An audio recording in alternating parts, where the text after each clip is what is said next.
मैं जब ये बंगाल की वीर भूमि पर, संस्कार भूमि पर आया हूं, तब कवि गुरु टैगोर जी, स्वामी विवेकानंद जी, रामकृष्ण परमहंस जी, नेताजी सुभाष चंद्र बोस और हमारी पार्टी के स्थापक स्वर्गीय श्यामा प्रसाद मुखर्जी को प्रणाम कर कर मेरी बात की शुरुआत करता हूं। वंदे मातरम के रचयिता महान बंकिम चंद्र चट्टोपाध्याय की ये भूमि, जिस भूमि ने सालों तक पूरे भारत का मार्गदर्शन करने का काम किया, चाहे ज्ञान हो, विज्ञान हो, धर्म हो, स्वतंत्रता संग्राम हो, हर क्षेत्र में सालों तक बंगाल ने भारत का नेतृत्व करा। और वही बंगाल में कई सालों तक कम्युनिस्टों का शासन रहा और उसके बाद मां माटी मानुष का नारा देकर ममता दीदी आई और उन्होंने ये महान बंग भूमि को आज घुसपैठ, भ्रष्टाचार, स्त्रियों पर अत्याचार, अपराध, बम धमाके और हिंदुओं के साथ दुराचार का केंद्र बनाकर रख दिया है। दुराचार का केंद्र बना। भाइयों बहनों, यही बंगाल में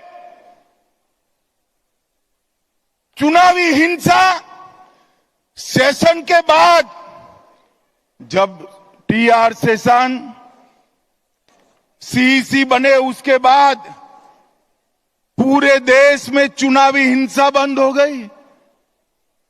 मगर ये बंगाल है जिसमें चुनाव के वक्त और दीदी को विजय मिलने के बाद सैकड़ों भारतीय जनता पार्टी के कार्यकर्ताओं को मौत के घाट उतार दिया जाता है। दीदी, कब तक बचाओगी उनको?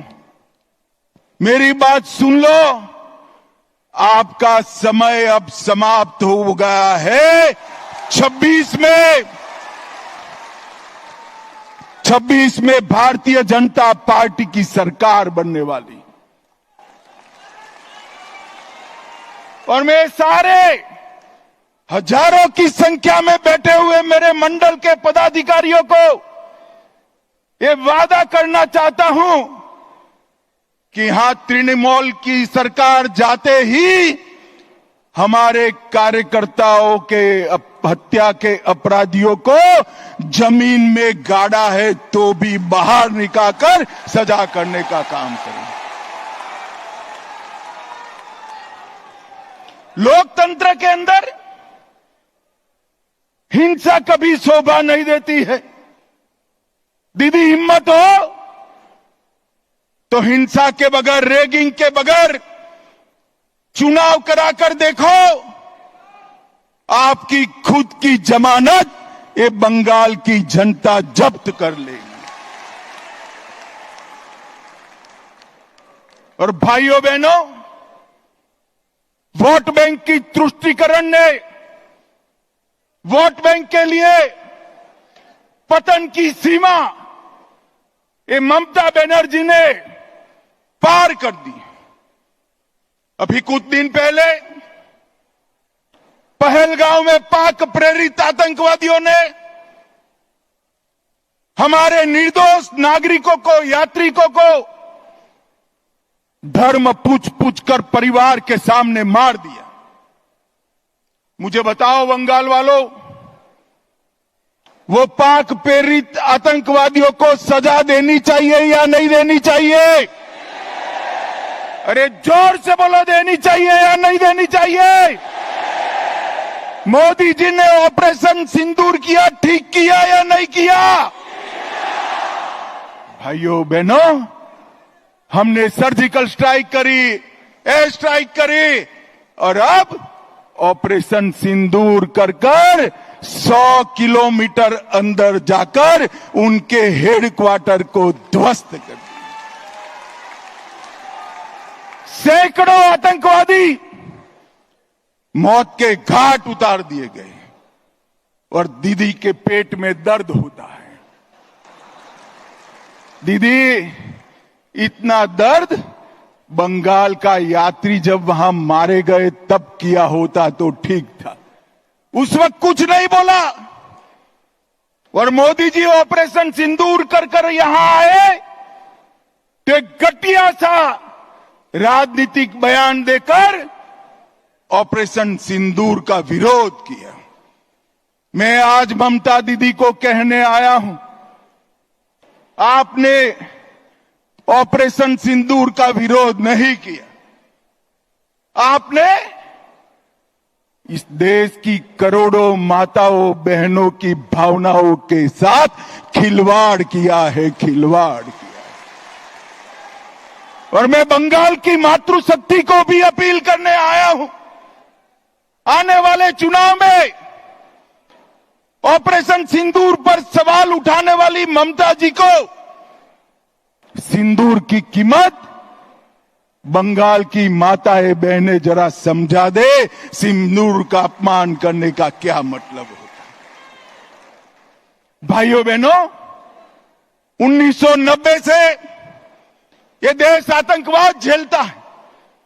40,000 से ज्यादा लोग आतंकवाद की भेंट चढ़ गए। ये कांग्रेस की सरकारें, यूपीए की सरकारें, इंडिया अलायंस की सरकारें, जिसमें ममता बनर्जी भी मंत्री थी, कुछ नहीं करती थी। नरेंद्र मोदी सरकार आने के बाद गोली का जवाब गोले से देने की शुरुआत नरेंद्र मोदी ने। और ममता जी, आप जितना पक्ष लेना है उतना पाक प्रेरित आतंकवादियों का पक्ष ले लो। मैं बताकर जाता हूं, ये नरेंद्र मोदी सरकार है, ये भारतीय जनता पार्टी की सरकार है। ऑपरेशन सिंदूर समाप्त नहीं हुआ है। अब कोई भी हिमाकत करेगा तो उसको उतनी ही मजबूती के साथ जवाब देने का काम नरेंद्र मोदी जी करेंगे। मैं आज ऑपरेशन सिंदूर में हमारी बहादुर सेना बीएसएफ ने जो वीरता बताई है, वो सभी बीएसएफ कर्मी और सेना के जवानों को 2 हाथ जोड़कर प्रणाम करता हूं। भाइयों बहनों, मोदी जी के नेतृत्व में बंगाल के विकास के लिए मोदी जी ने ढेर सारा काम किया है, परंतु विकास के साथ साथ बंगाल की संस्कृति को भी मोदी जी नहीं भूले। सालों से बंगाल वासियों की मांग थी कि हम बंगाल को क्लासिकल लैंग्वेज का स्टेटस दे। आज मैं ममता दीदी को पूछने आया हूं, 10 साल तक आप केंद्र में मंत्री थी या आपका समर्थन था, बंगाली भाषा को क्लासिकल लैंग्वेज का स्टेटस क्यों नहीं दिया? और भाइयों बहनों, हमारे मोदी जी ने बंगाली भाषा को क्लासिकल लैंग्वेज का स्टेटस देने का काम कर दिया। और ये ममता जी है जिनको इसके लिए धन्यवाद करने का भी शिष्टाचार नहीं आता। भाइयों बहनों, आगामी चुनाव में यहां बैठे हुए सभी मंडल के पदाधिकारियों का मेरा विनती है कि बंगाल का चुनाव सिर्फ बंगाल का भविष्य नहीं तय करता है। बंगाल का चुनाव देश की सुरक्षा के साथ जुड़ा हुआ चुनाव, क्योंकि ममता बनर्जी ने हमारे देश की सीमाओं को बांग्लादेशियों के लिए खुला कर दिया है। इनके आशीर्वाद से घुसपैठ हो रही है। मुझे बताओ मित्रों, घुसपैठ रोकनी चाहिए या नहीं रोकनी चाहिए? जोर से बोलो, रोकनी चाहिए या नहीं रोकनी चाहिए? क्या दीदी रोक सकती है? जोर से बोलो, रोक सकती है? ये भाईपो रोक सकते हैं क्या? घुसपैठ केवल और केवल कमल फूल की सरकार रोक सकती है। तृणमूल के सांसद मुझे संसद में पूछ रहे थे कि बीएसएफ क्या कर रही है। अरे ममता दीदी, हमने आपसे भूमि मांगी है, पूरी भूमि दे दो, बाढ़ को समाप्त हो जाने दो, एक परिंदा भी पैर नहीं मार पाएगा, परिंदा भी पैर नहीं। आप जानबूझकर बॉर्डर पर भूमि नहीं देते हो क्योंकि घुसपैठ चलती रहे, आपकी वोट बैंक बढ़ती रहे और आपके बाद आपका भतीजा भी मुख्यमंत्री बनता रहे। भाइयों बहनों, ये होने वाला नहीं।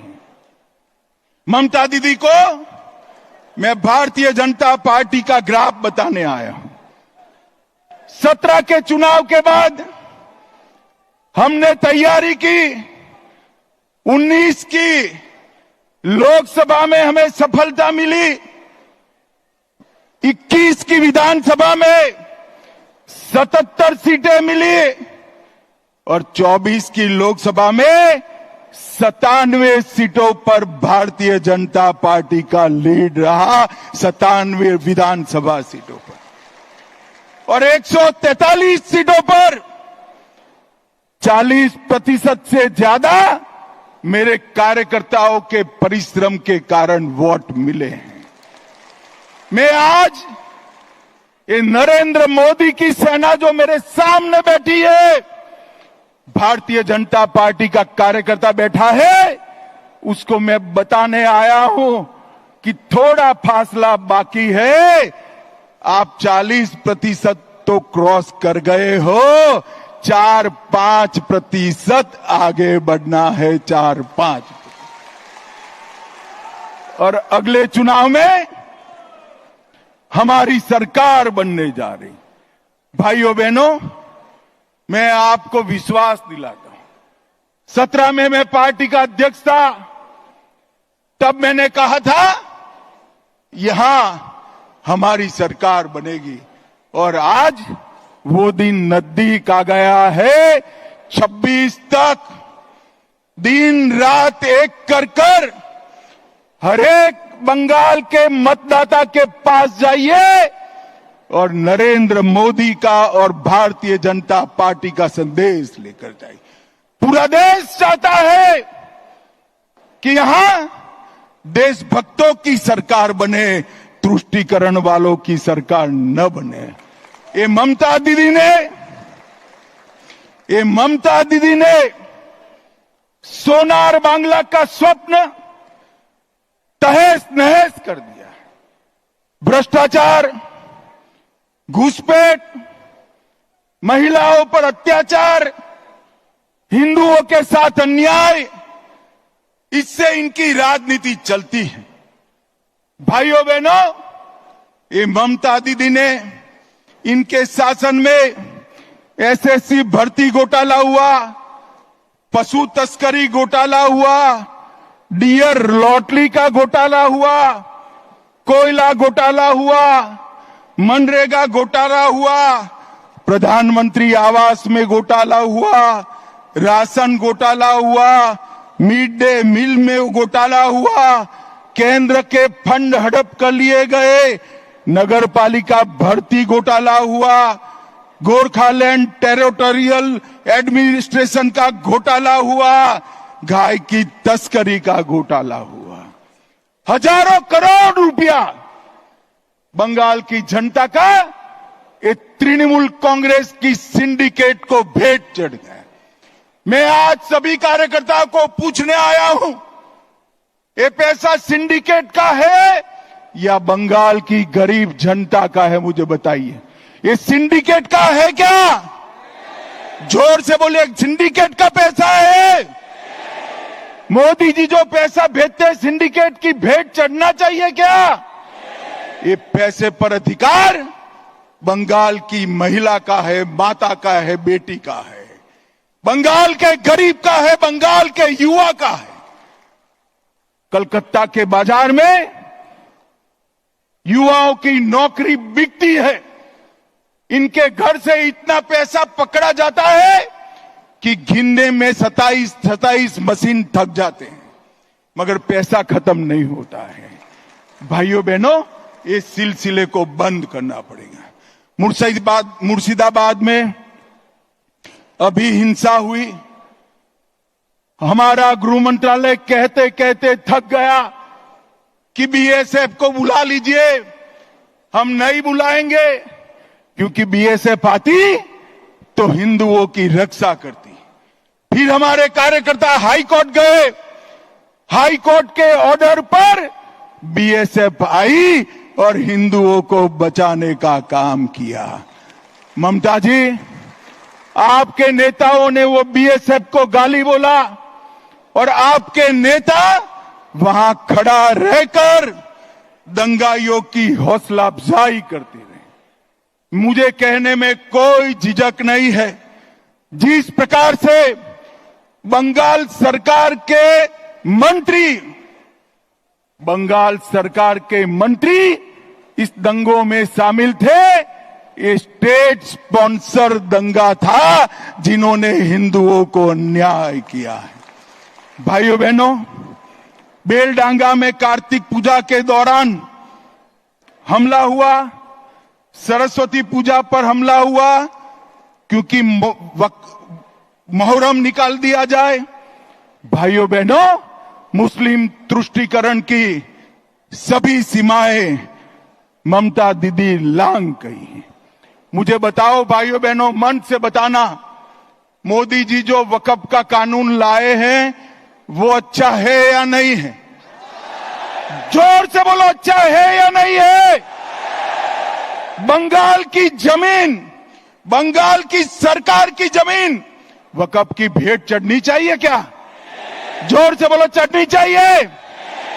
ममता दीदी, वक्फ के कानून का विरोध कर कर आप किसका पक्ष ले रहे हो?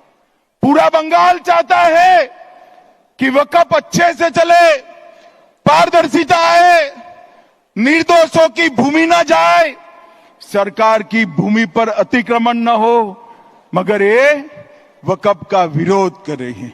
ममता दीदी, 2026 तक कर दो, जितना विरोध करना है उतना, उसके बाद आप मुख्यमंत्री ही नहीं रहो। भाइयों बहनों, मस्जिदों के इमामों को वेतन देना शुरू किया, कोर्ट ने रुकवा दिया। बांग्लादेशी और रोहिंग्या उनकी मदद से घुसपैठ कर रहे हैं। राम जन्मभूमि के भूमि पूजन के दिन सद्भावना जुलूस के नाम पर नाटक किया। दुर्गा पूजा का विसर्जन पोस्टपोन किया। मुस्लिम कर्मचारियों को रमजान में आधे दिन की छुट्टी दी। केरला स्टोरी पर प्रतिबंध लगाया और हाजी नूरुल इस्लाम को टीएमसी का टिकट दिया। और अंत में सबसे बड़ी बात, मुस्लिम वोट बैंक को खुश करने के लिए ममता दीदी, आपने ऑपरेशन सिंदूर का भी विरोध किया। कार्यकर्ता भाइयों बहनों, मुझे बताइए, ये तुष्टीकरण बंगाल में चलने देना है क्या? जोर से बोलो, चलने देना है क्या? आज संकल्प कर जाइए कि 2026 में ये ममता बनर्जी की सरकार को मूल समेत उखाड़ कर हम फेंक देंगे, मूल समेत उखाड़ कर। भाइयों बहनों, एक महिला मुख्यमंत्री की शासन में आरजी कर मेडिकल का मामला होता है, सालों तक संदेश खाली की गरीब माताओं पर अत्याचार होता है और वो अपने वोट बैंक के संजो कर बैठ रही हैं। मैं ममता दीदी को पूछना चाहता हूं, संदेश खाली का मुख्य अपराधी ममता दीदी किस पार्टी से था? आप लोगों को मालूम है? जरा जोर से बोलना, संदेश खाली का मुख्य अपराधी किस पार्टी से था? जोर से बोलो, किस पार्टी से था? आरजी कार के अपराधी किस पार्टी से जुड़े हुए हैं? और ये महिला मुख्यमंत्री, माताओं बहनों के सम्मान की भी चिंता नहीं। एक ऐसा शासन है जिसमें आदिवासी, कुड़मी, राजवंशी, कोच, मतुआ, गोरखा, कायस्थ, आगोरी, मछुआरा कोई खुश नहीं है, नमो शूद्र भी खुश नहीं है। और अभी अभी उन्होंने गोरखाओं को तो जितना बदला लेना था वो दे दिया, परेशान कर कर कर कोई कमी नहीं छोड़ी। मैं आज गोरखा भाइयों को भरोसा देना चाहता हूं कि भारतीय जनता पार्टी की सरकार में आपके साथ कोई पुलिस केस नहीं होगा, कोई नेता जेल में नहीं जाएगा। और भाइयों बहनों, अभी अभी उन्होंने जिस प्रकार से पूरे हिंदू समाज को प्रताड़ित किया है, मुझे लगता है कि आने वाले दिनों में सबसे प्रचंड बहुमत के साथ, आजादी के बाद सबसे बड़े बहुमत के साथ भारतीय जनता पार्टी की सरकार बने। अंत में एक बात कहना चाहता हूं, मेरे पास हमारे शांतनु जी आए थे 4 दिन पहले। उन्होंने कहा, अमित भाई, सारे हिंदू शरणार्थियों को मतदाता सूची से काटने का नोटिस मिल रहा है। मैंने शांतनु जी को कहा है, डरिए मत, जिसको नोटिस मिले सीए का एप्लीकेशन करा दे, मैं उनको नागरिकता देने का काम करूंगा। ममता की नोटिस से किसी को डरने की जरूरत नहीं है। मोदी जी ने सीए का कानून इसलिए लाया है कि हमारे शरणार्थी भाइयों को मताधिकार मिले, अधिकार मिले। और ऑपरेशन सिंदूर में हमारी बहन के पति को मौत के घाट उतार दिया, उसको 2 दिन में हमने नागरिकता देने का काम भी समाप्त कर दिया। भाइयों बहनों, अंत में मैं ममता जी को एक सवाल करना चाहता हूं। ममता जी 10 साल तक आप केंद्र में सत्ता पर रही, 15 साल से मुख्यमंत्री है, यूपीए के साथ बैठी है, इंडिया अलायंस का हिस्सा हो। 10 साल सोनिया मनमोहन की सरकार में आपने बंगाल को क्या दिया? भाइयों बहनों, 10 साल में उन्होंने 2,09,000 करोड़ रुपया दिया था। कितना दिया था? जोर से बोलो। और मोदी जी ने 10 साल में 2,09,000 की जगह 8,27,000 करोड़ रुपया दिया है। और ममता दीदी, छोटे से छोटे काम का मेरे पास सूची है।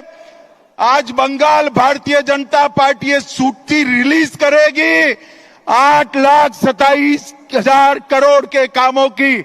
मैं आपको पूछना चाहता हूं, आपके गांव में पैसा पहुंचा है क्या?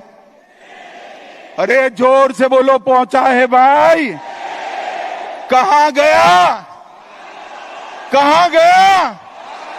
ये पैसा टीएमसी की सिंडिकेट की भेंट चढ़ गया है। मोदी जी 50 लाख करोड़ भेजे तो भी नहीं पहुंचना है। आपको बंगाल की जनता को मोदी जी का पैसा अगर प्राप्त करना है तो कमल फूल की सरकार लानी पड़ेगी, कमल फूल की सरकार। और इसलिए अंत में मैं पूरे बंगाल की जनता को, सभी को दो हाथ जोड़कर विनंती करने आया हूं।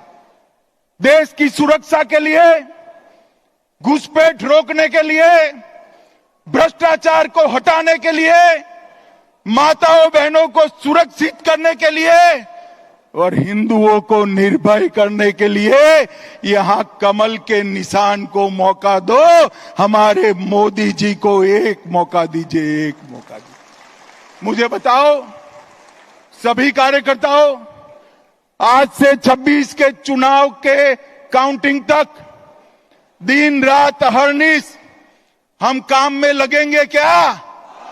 अरे जोर से बोलो, पक्का लगेंगे। हम एक मुश्त एकजुट होकर ममता की सरकार को उखाड़ फेंकेंगे। तो मेरे साथ दोनों हाथ उठाइए, उठाइए दोनों हाथ, विजय के संकल्प की मुट्ठी भींचकर राम का जयकारा लगाइए। जोर से बोलिएगा, जय श्री राम, जय जय श्री राम।